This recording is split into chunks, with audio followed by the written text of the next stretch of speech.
मुनियों द्वारा भगवान शंकर से अर्जुन के तपह तेज का वर्णन। सूर्य के तेजस्वी किरण मंडल को भी तिरस्कृत करने वाले तेजोपुंज से चारों ओर परिव्याप्त भगवान शंकर को देखकर आंखों में चकाचौंध हो जाने से वे महर्षिगण सहसा उन्हें देख ना सके। तदनंतर भूत, भविष्य एवं वर्तमान तीनों कालों के अधीश्वर देव शंकर को अपनी ओर अभिमुख करने के लिए स्तुति करते हुए महर्षियों ने उक्त तेजो मंडल में विराजमान मनोहर मूर्ति त्रिलोचन भगवान शंकर को देखा। पार्वती के गीले चंदन से अनुलिप्त दोनों स्तर मंडलों के समान विशाल एवं पुष्ट नांदीश्वर के ककुत पर अपने हाथों को रखकर शिव जी स्पर्श दुख का अनुभव कर रही थी। हिमालय के किसी शिखर पर स्थित होने पर भी मानो संपूर्ण भुवन को अतिक्रमण करने वाली अपनी तेजो राशि से पर्वतों, समुद्रों और बादलों के मार्गों, आकाश मंडल तथा दसों दिशाओं समेत संपूर्ण विश्व को वे व्याप्त कर रही थी। उस समय वे दोनों जानुओं के मध्य भाग में विशालकाय सर्पराज से विष्टित होकर सूर्य के प्रकाश के सीमाभूत लोकालोक पर्वत के द्वारा अधिवेष्टित संपूर्ण विश्व की तरह शोभायमान थी। तुषार राशि के समान श्वेत शुभ्र भुजंग राज को जो शंकर के यज्ञोपवीत के स्थान पर था, कृष्ण वर्ण को बनाने वाली एवं परिस्फुरित लंबे किरणों से सुशोभित नीले कंठ से वो अति शोभा पा रही थी। मालती के पुष्पों के समान शुद्ध कपाल रूपी कुमुद को अभिषेक करने वाली चंद्रमा की किरणों को जो उनकी पिंगल वर्ण की जटाओं को व्याप्त करके चारों ओर फैल रही थी। उन्होंने गंगा जल के अवशिष्ट भाग से समान सिर पर धारण कर रखा था। तदनंतर मुनियों ने शंकर जी के सम्मुख पहुंचकर आंख के इशारे से सब संकेत समझकर पांडु पुत्र अर्जुन की तपस्या से उत्पन्न संसार के कष्टों को उनसे भली भांति कह सुनाया।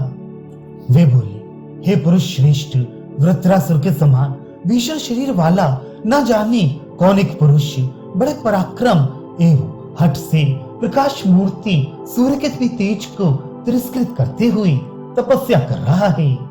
वे तपस्वी पुरुष दो विशाल तरकस, धनुष, कवच, उत्तम खड्ग, जटा, वल्कल और मृग चर्म इन सब वस्तुओं को धारण कर तपस्या कर रहा है। यद्यपि ये सब चीजें मुनि धर्म विरोधनी हैं, तथापि उसे ये शोभा नहीं देती, ऐसी बात नहीं है। प्रत्युत इनसे उसके और अधिक शोभा होती है, यही आश्चर्य है। उसके चलने से धरती चलने लगती है और उसके समाधिस्थ होने पर, इंद्रियों का निरोध होने पर दिशाओं समेत प्रशांत वायु एवं ग्रह नक्षत्रों से युक्त आकाश मंडल भी निश्चलता का अनुभव करता है। अर्थात उसकी श्वास रुक जाने से समस्त विश्व की गति रुक जाती है। इससे ज्ञात होता है कि उस तपस्वी की शक्ति समस्त विश्व में श्रेष्ठ है।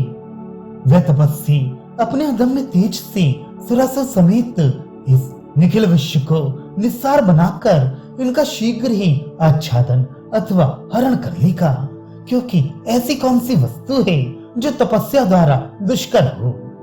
वह तपस्वी तीनों लोकों को या तो एक साथ जीतना चाहता है या तीनों लोकों का एक साथ ही संहार करना चाहता है, अथवा अवर्ग अर्थात मुक्ति प्राप्त करना चाहता है।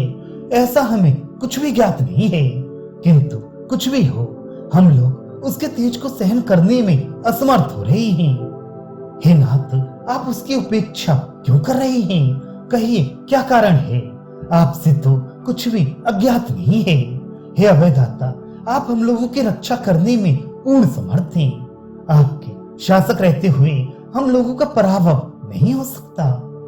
इस प्रकार की प्रार्थना करके मुनियों के चुप हो जाने पर अंधकासुर के शत्रु शंकर जी दिशाओं के अंतराल अर्थात आकाश मंडल को अपनी ध्वनि से पूर्ण करते हुए क्षुब्ध समुद्र के जलनाथ के समान गंभीर वाणी में बोले।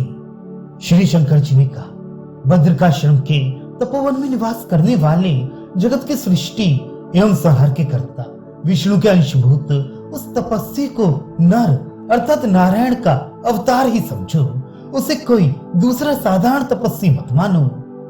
वह संपूर्ण लोक को दुख देने वाले इंद्र की शक्ति और सेना को तृण के समान समझने वाले अपने दुर्दान शत्रुओं को पराजित करने की कामना से मेरे उपासना के रूप में ये घोर तपस्या कर रहा है।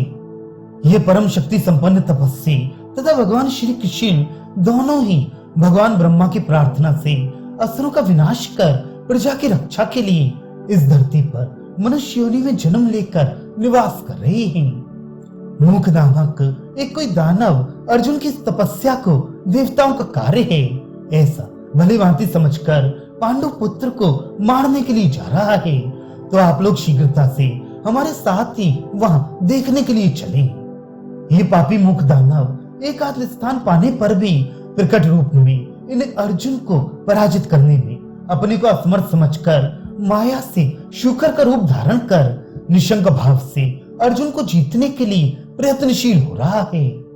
किरातराज का रूप धारण कर उस वरा शत्रु रूप के लिए मेरे द्वारा मारे जाने पर ये अर्जुन उस पर तीक्ष्ण बाण प्रहार करके मेरे साथ हठपूर्वक मृग्या कलह प्रारंभ कर देगा।